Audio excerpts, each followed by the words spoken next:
अस्सलाम वालेकुम नाजरीन, आप देख रहे हैं INN चैनल। मैं हूं शेख अहमद अली। आज की ख़ास बात में हम देखेंगे कई अहम कौमी और बैनुल अक़वामी ख़बरें। मणिपुर में कुकी और मैतेई तबक़ात के बीच तहफ़्फ़ुज़ात को लेकर 3 मई को शुरू हुआ तशद्दुद आज भी जारी है। इतवार के रोज़ एक बार फिर राजधानी इम्फाल से लगे सैरो और सुगनू इलाके में पुरतशद्दुद झड़पें हुई। इसमें एक पुलिस एहलकार समेत 5 लोगों की मौत हो गई, जबकि 12 ज़ख्मी हुए। रियासत में तशद्दुद के चलते अब तक करीब 80 लोगों की जान गई है। 26 दिनों से जारी तशद्दुद के बीच पुलिस ने इतवार तक 40 लोगों का इनकाउंटर भी किया है। रियासत के वज़ीर आला एन बीरेन सिंह ने इन इनकाउंटर्स की तस्दीक की है। उन्होंने इनकाउंटर में मारे गए लोगों को मिलिटेंट बताया। सीएम ने कहा कि ये लोग आम शहरियों के खिलाफ M16 AK-47 असॉल्ट राइफलों और स्नाइपर गन का इस्तेमाल कर रहे थे।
Langko kasi diway.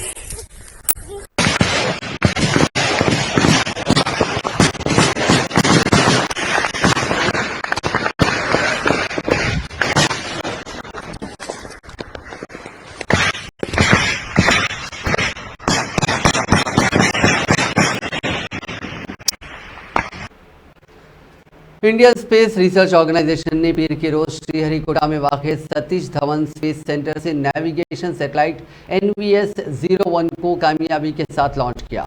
इससे हमारा नेविगेशन IC यानी NAVIC और मजबूत होगा। नेविगेटिंग सैटेलाइट से हमारी अफवाज को दुश्मनों के ठिकानों का ठीक से पता चलेगा। इसके अलावा नेविगेशन सर्विसेज भी मजबूत होगी। इसरो के सरबराह डॉक्टर S सोमनाथ ने बताया कि भारत के पास 7 नेविगेशन सैटेलाइट थे, इनमें से 4 ही काम कर रहे हैं, 3 खराब हो चुके हैं। अगर हम तीनों को बदलते तब तक ये 4 भी बेकार हो जाते, इसलिए हमने 5 नेक्स्ट जनरेशन नेविगेशन सैटेलाइट को छोड़ने की तैयारी की। NVS-01 उनमें से एक है। इसके फ़ायदों की बात करें तो जोमेटो और स्विगी जैसे फूड डिलीवरी और ओला उबर जैसी सर्विसेज नेविगेशन के लिए GPS का इस्तेमाल करती हैं। NAVIC इन कंपनियों के लिए नेविगेशन सब्सक्रिप्शन कॉस्ट को कम कर सकता है और एक्यूरेसी बढ़ा सकता है। NAVIC से अमेरिका के GPS पर डिपेंडेबिलिटी कम होगी और इंटरनेशनल बॉर्डर सिक्योरिटी ज़्यादा बेहतर होगी। खास कर तूफानों के दौरान मछुआरों, पुलिस, अफवाज और हवाई या फिर रोड का जो ट्रैफिक होती है उसे बेहतर नेविगेशन सिक्योरिटी मिलेगी। NAVIC टेक्नोलॉजी ट्रैवल और टूरिज्म इंडस्ट्री को मदद कर सकती है। इसके ज़रिए टूर को ज़्यादा इंफॉर्मेटिव और इंटरैक्टिव बनाकर गेस्ट का तजुर्बा और ज़्यादा बेहतर बनाया जा सकता है। दिल्ली कोर्ट ने पीर के रोज रिजर्व बैंक ऑफ इंडिया और स्टेट बैंक ऑफ इंडिया की नोटिफिकेशन को चैलेंज करने वाली एक अर्जी को मुस्तरद कर दिया, जिसमें बगैर किसी शनाख्ती सबूत के करेंसी के तबादले की इजाज़त दी गई थी। चीफ जस्टिस सतीश चंद्र शर्मा और जस्टिस सुब्रमण्यम प्रसाद की डिवीजन बेंच ने 23 मई को अपना फैसला महफूज रखने के बाद आज अर्जी को खारिज कर दिया। RBI के सीनियर वकील पराग P त्रिपाठी ने बताया कि इस अर्जी पर उन्होंने इतराज़ जताया था और कहा था कि उसे खारिज कर दिया जाना चाहिए। PIL BJP लीडर और एडवोकेट अश्विनी उपाध्याय ने दायर की थी। त्रिपाठी ने मजीद कहा था कि कानूनी मर्श है न कि नोटबंदी। उन्होंने कहा कि मेरे फाजिल दोस्त की तरफ से उठाए गए नुकात में से कोई भी अवामी मसाइल पर असरअंदाज नहीं होता है। जंतर मंतर पर इतवार के रोज पुलिस से हुई झड़प के बाद पहलवान पीर के रोज दिल्ली से रवाना हो गए। पुलिस ने कहा कि हमने 38 दिन से धरना दे रहे पहलवानों को हर मुमकिन सहूलत दी थी, लेकिन इतवार को इन लोगों ने कानून तोड़ा। डिप्टी पुलिस कमिश्नर सुमन नालवा ने कहा कि अगर पहलवानों ने अगली बार धरने की इजाजत मांगी तो हम उन्हें जंतर मंतर नहीं दूसरी जगह पर भेजेंगे। दरअसल इतवार के रोज झड़प के बाद रेसलर साक्षी ने कहा था कि अब जंतर मंतर पर सत्याग्रह करेंगे। इतवार को नई पार्लियामेंट के सामने महिला महापंचायत बुलाई गई थी। रेसलर्स ने वहां जाने के लिए मार्च निकाला और बैरिकेड्स भी तोड़े। इस दौरान पुलिस के साथ झड़प भी हुई। इसके बाद विनेश फोगाट, साक्षी मलिक, बजरंग पुनिया समेत कई पहलवानों को हिरासत में लिया गया था। हालांकि बाद में उन्हें रिहा कर दिया गया। दिल्ली पुलिस ने पहलवानों समेत 109 लोगों पर एफआईआर दर्ज की है। इन पर दंगा फैलाने, सरकारी काम में रुकावट डालने जैसे इल्जाम हैं। इन सेक्शंस में 7 साल तक जेल की सजा का प्रोविजन है। वहीं जींद में खपों किसानों ने पंचायत कर ऐलान किया कि दिल्ली में दूध, सब्जी, फल और दीगर सामान की सप्लाई को बंद करेंगे। किसान तहरीक की तरह दिल्ली को चारों तरफ से घेर लिया जाएगा। इसी दौरान समाजवादी पार्टी के समाजवादी पार्टी के सरबराह अखिलेश यादव ने इस पूरे मामले पर बीजेपी की हुकूमत को तनकीद का निशाना बनाया। वहीं कांग्रेस पार्टी की अलका लांबा ने भी मरकजी हुकूमत को तनकीद का निशाना बनाया। जो जबरदस्ती हुई है दिल्ली में जंतर मंतर, यही तो है बेटी बचाओ। जब वोट चाहिए था तो बेटी बचाओ का नारा दिया, आज बेटियों को अपमानित कर रहे हैं। अब वोट की जरूरत नहीं है तो इसलिए क्यों बेटी बचाएंगे? यही बेटियां, यही नारी, यही बेटियां, यही माताएं बहनें इनको अगले चुनाव में सबक सिखाएंगी। और ये अपमान लड़कियां भूलेंगी नहीं, प्लेयर्स भूलेंगे नहीं जो अपमान भारतीय जनता पार्टी ने किया है। असर पुरानी पड़ी हुई है। क्या उम्मीद करते हो कि 10-10 साल पुरानी, 14-14 साल पुरानी जो ऑब्सलीट हो गई मशीन, उनसे इलाज होगा? ये तो सपना दिखा रहे थे कि गरीब को इलाज होगा। आज इलाज किसी सरकारी अस्पताल में नहीं मिल रहा। बेरोजगारी बढ़ गई, महंगाई बढ़ गई, बिजली का दाम कितना देना पड़ रहा है। क्या ये बिजली का बिल कम कर सकते हैं? तो ये जो चुनाव जीतना हारना, संख्या किस पे कितनी है, कम से कम समाजवादियों ने पिछड़े और दलित को जगाने का काम किया कि आपका वोट लेकर के आपका ही हक छीन रहे हैं। इसीलिए समाजवादी पार्टी ने 2 प्रत्याशी उतारे गरीब परिवार के। हमें उम्मीद है कि भारतीय जनता पार्टी में जो बैठे लोग हैं वो सामने खुल करके आएंगे और समाजवादी पार्टी के पक्ष में मतदान कर। आपको मालूम है हमारी साक्षी मलिक, विनेश फोगाट, गीता फोगाट, बजरंग पुनिया जनवरी में आए थे। सरकार ने विश्वास दिया कि न्याय होगा, कमेटी का गठन होगा। इस विश्वास के साथ वो अपना धरना छोड़ते हैं, वापस चले जाते हैं। लेकिन मजबूर हुए ये सब लोग 3 महीने के बाद फिर अपने लोकतांत्रिक अधिकारों के तहत दिल्ली के जंतर मंतर पर आकर बैठे। और आज उन्हें जंतर मंतर पर बैठे हुए 35 दिन पूरे हो जाते हैं। और 35 दिनों के बाद जब वो आए थे तो एफआईआर तब भी नहीं हुई थी। एफआईआर की मांग थी, गिरफ्तारी की मांग थी। सरकार नहीं झुकी। सरकार अपने आपराधिक सांसद ब्रजभूषण के साथ खड़ी रही। अंत में दरवाजा खटखटाना पड़ा सुप्रीम कोर्ट का। सुप्रीम कोर्ट ने संज्ञान लिया, तुरंत एफआईआर के आदेश दिल्ली पुलिस को दिए और तब जाकर 7 दिन के बाद एफआईआर होती है। लेकिन आज दुर्भाग्य से कहना पड़ रहा है कि शांतिपूर्ण लोकतांत्रिक अधिकारों के तहत जो आंदोलन चल रहा था, उस आंदोलन में साक्षी मलिक अंतर्राष्ट्रीय पदक जीत के देश का नाम रोशन करने वाली बेटी। एक बार सब भारतवासियों को, सबको कहूंगी, आंख बंद करिए और वो नजारा दोबारा से याद करिए जब साक्षी मलिक पहलवानी के अखाड़े में पटकनियां दे रही थी और यहाँ पर गर्व सीना जो है वो चौड़ा हो रहा था और तालियां बजा रहे थे। देश का गर्व से सीना चौड़ा हो रहा था। और जब साक्षी मलिक ने वो पदक जीता, याद करिए वो ध्वज ऊपर जा रहा है और साक्षी मलिक की आंखों से खुशी के आंसू बह रहे हैं और हम सब गौरवान्वित हो रहे थे। आज वही साक्षी मलिक कल सड़कों पर दिल्ली पुलिस द्वारा घसीटी गई। वो दृश्य है कल के। और घसीटी नहीं गई, सुनिएगा, दंगे के तहत, दंगे के आरोपों में उन पर एफआईआर 7 घंटे नहीं लगे, एफआईआर हो गई। किसी सुप्रीम कोर्ट को नहीं आना था बीच में, कोई गृह मंत्री, प्रधानमंत्री, सब 2 मिनट में एफआईआर। 100 वजीर आजम नरेंद्र मोदी ने पीर को दावा किया कि शुमाल मशरकी खित्ते को मुल्क में बुनियादी ढांचे की तरक्की से सबसे ज़्यादा फ़ायदा हुआ और कहा कि बुनियादी ढांचे की तामीर हकीकी समाजी इंसाफ और हकीकी सेकुलरिज्म भी है।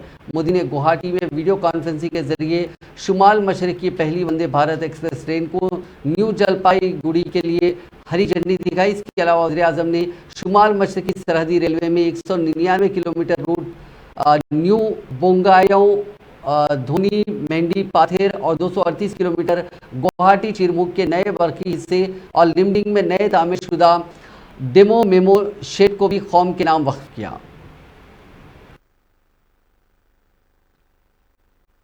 आज असम सहित पूरे नॉर्थ ईस्ट की रेल कनेक्टिविटी के लिए एक बहुत बड़ा दिन है। आज नॉर्थ ईस्ट की कनेक्टिविटी से जुड़े 3 काम एक साथ हो रहे हैं। पहला, आज नॉर्थ ईस्ट को अपनी पहली made in India Vande Bharat express मिल रही है।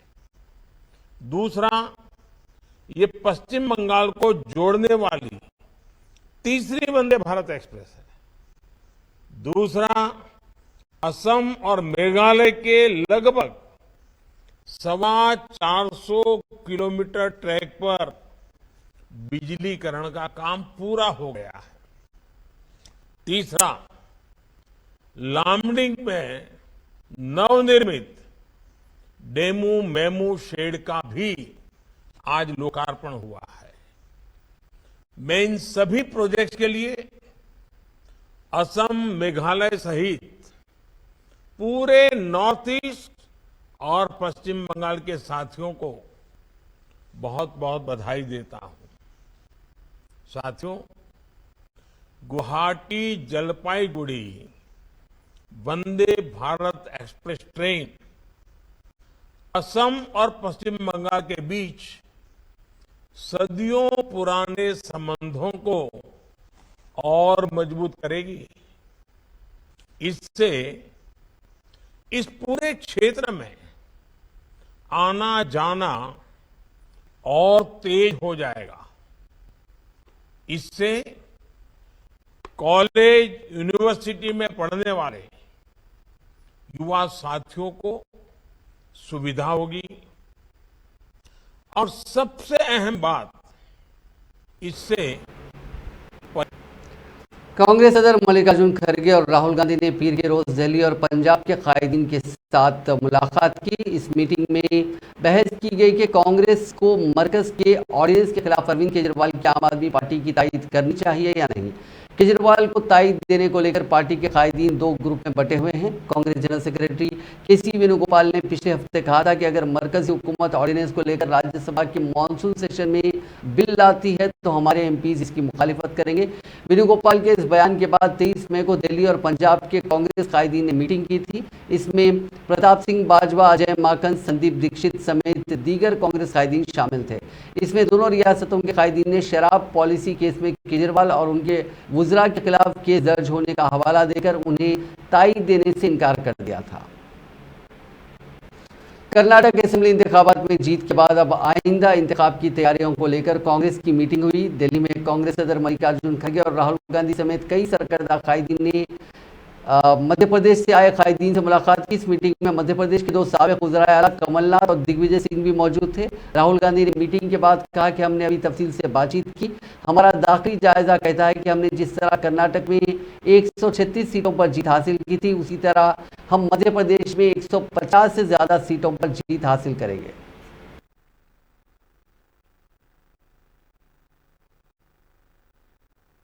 अभी हमारा डिस्कशन हुआ, लंबा चौड़ा डिस्कशन हुआ और हमारी इंटरनल असेसमेंट है कि 136 में कर्नाटक में हमारा इंटरनल असेसमेंट है कि हमें एमपी में 150 मिल जा रही है। तो कर्नाटक में जो किया उसको हम रिपीट करने जा रहे हैं। Thank you. अभी बहुत महत्वपूर्ण बैठक हुई, इसमें वरिष्ठ नेता सब उपस्थित थे और इसमें चर्चा हुई क्योंकि 4 महीने बचे हैं चुनाव में, तो कैसी रणनीति बनाई जाए और आज मध्य प्रदेश का भविष्य कैसे सुरक्षित रखा जाए, इस पर चर्चा हुई। आज प्रश्न केवल कांग्रेस पार्टी का नहीं है पर पूरे मध्य प्रदेश की भविष्य का है कि कैसा मध्य प्रदेश हम चाहते हैं। मुद्दों पर बात करी कि कौन कौन से हमारे प्रमुख मुद्दे होंगे, कौन कौन किस आधार पर हम चुनाव लड़ेंगे और इसमें सब एकता के साथ मैदान में कांग्रेस हाईकमान की सचिन पायलट मामले में सुलह की कोशिश के बीच सीएम अशोक गहलोत ने तंज कसा। उन्होंने सुलह के फॉर्मूले की बातचीत को बेबुनियाद बताया। गहलोत ने पायलट की शर्त नहीं मानने के इशारे दिए। गहलोत ने कहा कि किसी कारकुन की इतनी हिम्मत नहीं है कि वो कहे कि ये ओहदा मैं लूंगा, ये नहीं लूंगा। गहलोत पीर के रोज दोपहर को दिल्ली में मीडिया से बातचीत कर रहे थे।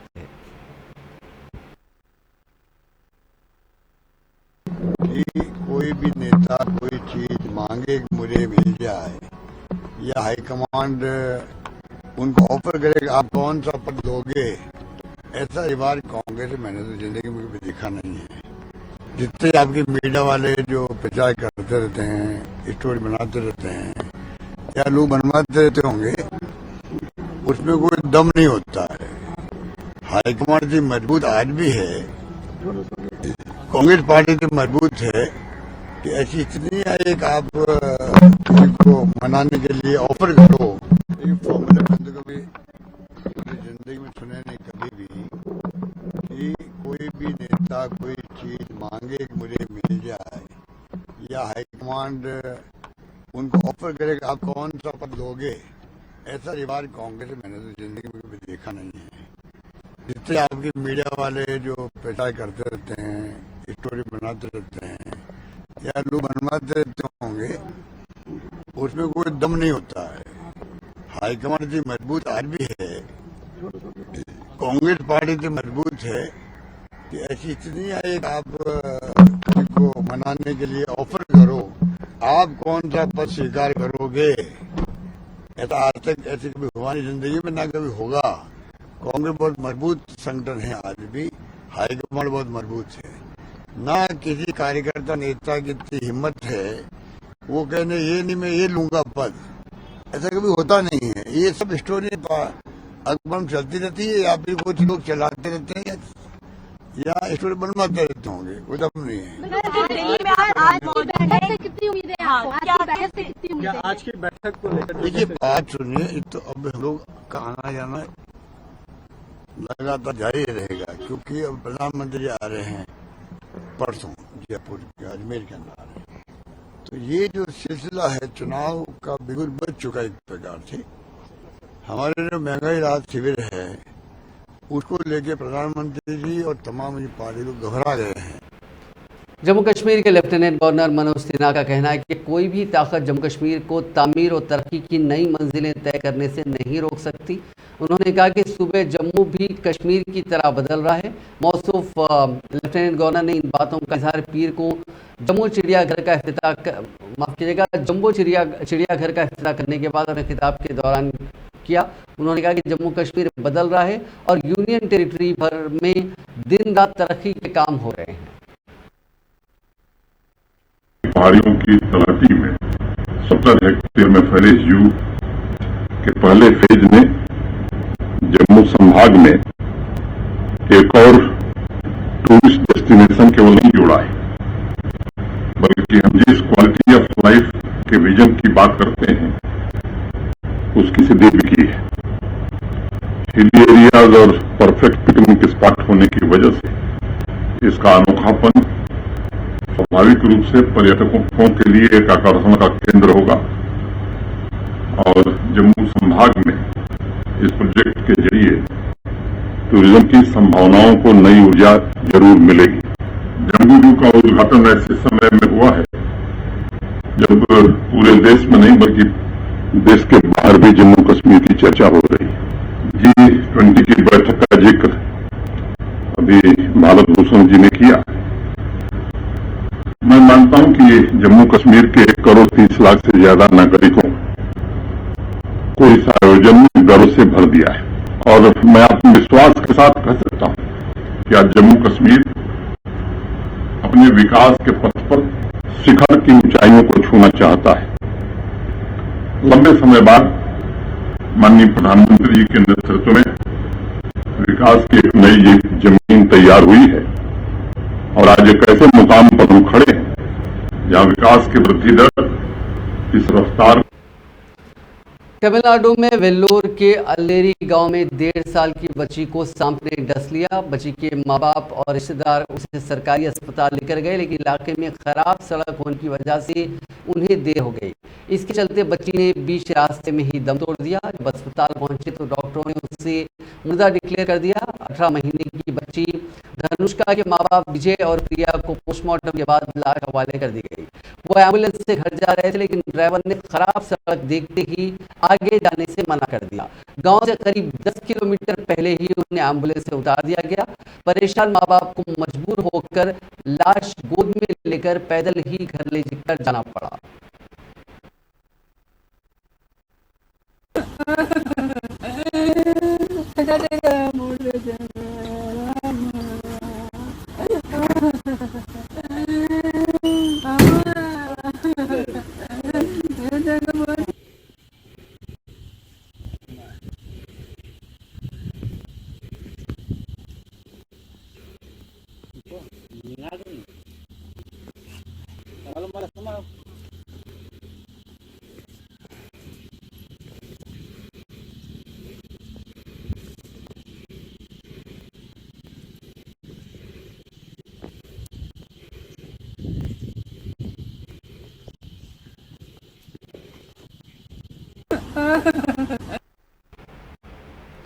साहिल नामी नौजवान ने एक झगड़े के बाद अपनी नाबालिग दोस्त साक्षी रेड्डी को चाकू से हमला करके लहूलुहान कर दिया, जिसकी वजह से उसकी मौत हो गई।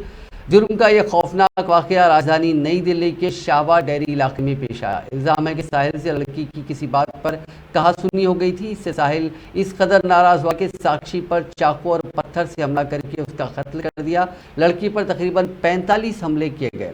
हैरानी की बात यह है कि साहिल जब गली में नाबालिग लड़की पर चाकू से हमला कर रहा था तो वहां खड़े लोग खामोश तमाशाई बने देख रहे थे। रिपोर्ट्स के मुताबिक मुलजिम लड़की को बुरी तरह से जख्मी कर मौके से फरार हो गया। बेहोश लड़की को इलाज के लिए अस्पताल में दाखिल कराया गया, लेकिन वो जिंदगी की जंग हार गई। इस कत्ल वाक़े के बारे में दिल्ली पुलिस का कहना है कि साक्षी और साहिल रिलेशनशिप में थे। गुज़िश्ता 2 दिनों के दरमियान किसी बात को लेकर रंजिश हो गई। इसी नाराजगी में साहिल ने साक्षी को मारने का तय कर लिया था।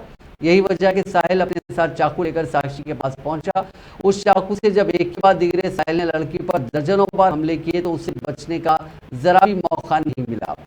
इतवार के रोज पेश आया इस वाकये का सीसीटीवी फुटेज सामने आया, जिसको देखने से पता चला है कि साक्षी पर साहिल हमले कर रहा है और उसके सर पर खून सवार था। एक शख्स ने साहिल को रोकने की कोशिश की, लेकिन फिर वो साहिल का गुस्सा देखकर दूर हो गया। साहिल ने साक्षी के सर पर भी चाकू से कई हमले किए, जिससे वो लहूलुहान होकर जमीन पर गिर गई।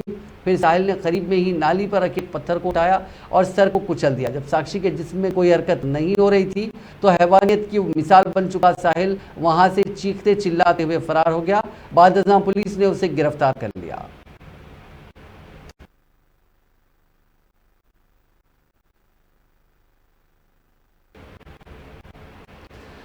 हाल ही में वज़ीर-ए-आज़म नरेंद्र मोदी ने 856 करोड़ रुपए से तामीर किए गए उज्जैन कॉरिडोर का इफ्तिताह अंजाम दिया था, लेकिन कल तेज बारिश और हवाओं के चलते इस कॉरिडोर को काफ़ी नुकसान पहुंचा। कई मूर्तियां गिर गई। इस पूरे मामले में 3 लोगों की मौत हुई है।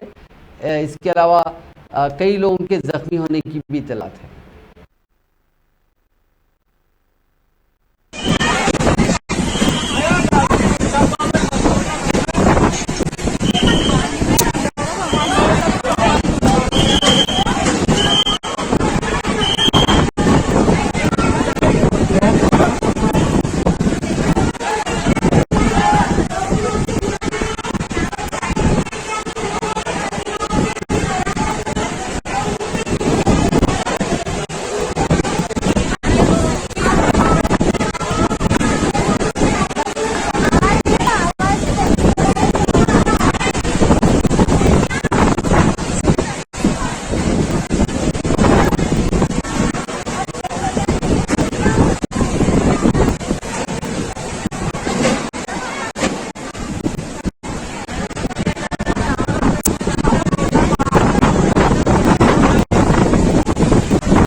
गुवाहाटी के जलूकबाड़ी इलाके में पीर की सुबह एक खौफनाक सड़क हादसे में आसाम इंजीनियरिंग कॉलेज के 7 तालिब इल्मों की मौत हो गई।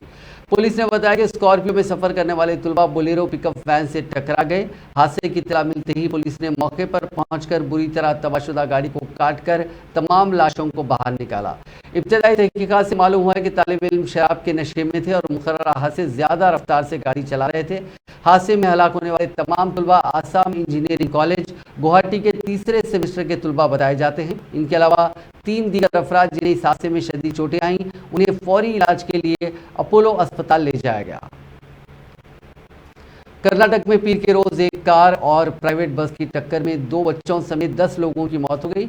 ये वाकया मैसूरू के पास तनर सिंहपुरा का है। कार में सवार लोगों में 3 अफराद जख्मी हैं, उन्हें इलाज के लिए पास के अस्पताल में भर्ती कराया गया। कार में ड्राइवर समेत जुमला 13 लोग सवार थे।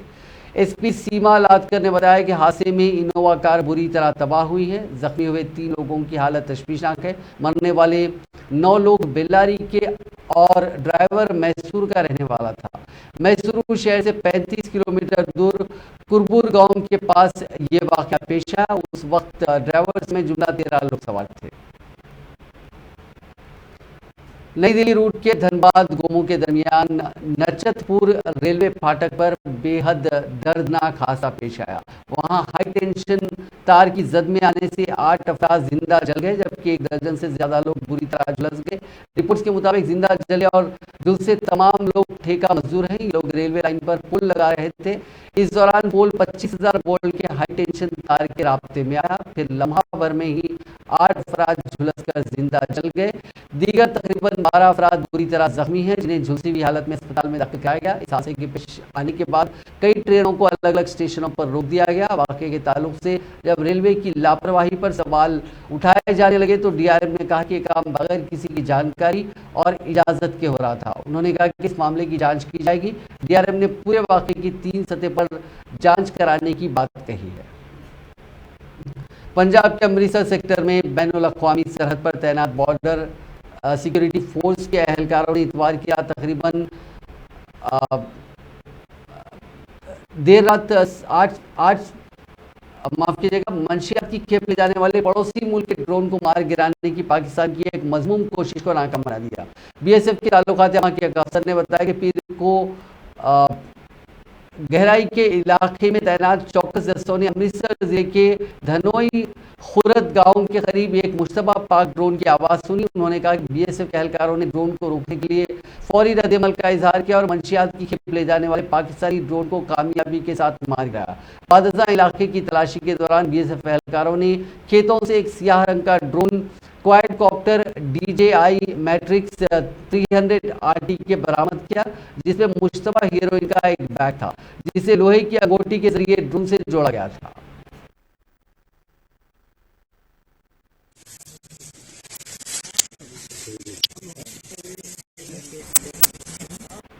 इलाहाबाद हाईकोर्ट की लखनऊ बेंच ने आज ससुर के जरिए दाखिल उस अर्जी को खारिज कर दिया। इसमें मुतालबा किया गया था कि बहू को ससुराल में रहने की हिदायत दी जाए।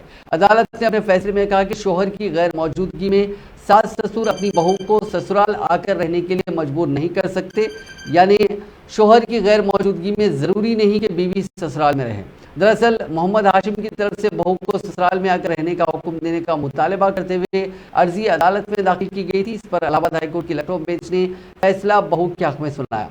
मोहम्मद हाशिम ने अपनी अर्जी में कहा था कि गुज़िश्ता 2 साल से बहू को उसके वालिदैन ने यरगमाल बनाकर मायके में रखा हुआ है। अर्जी दहिंदा ने अदालत को यह भी बताया कि उनका बेटा कुवैत में मुलाजिमत करता है। मोहम्मद हाशिम की अर्जी पर लखनऊ बेंच में जस्टिस शमीम अहमद ने समाअत की। उन्होंने अपने फैसले में कहा कि शोहर की गैर मौजूदगी में सास ससुर अपनी बहू को ससुराल में आकर रहने के लिए मजबूर नहीं कर सकते, क्योंकि मुस्लिम कानून के तहत शादी एक माहिदा है और इसमें बीवी की हिफाजत, उसकी ज़रूरतों को पूरी करने की जिम्मेदारी शोहर की है। इसीलिए बेटे के पीछे में सास ससुर किसी जहेज के लिए, किसी चीज़ के लिए बहू को मजबूर नहीं कर सकते। नाज़रीन, आज की खास बात में बस इतना ही। आपसे कल मुलाकात होगी नई खबरों के साथ। आप देखते रहिए INN चैनल।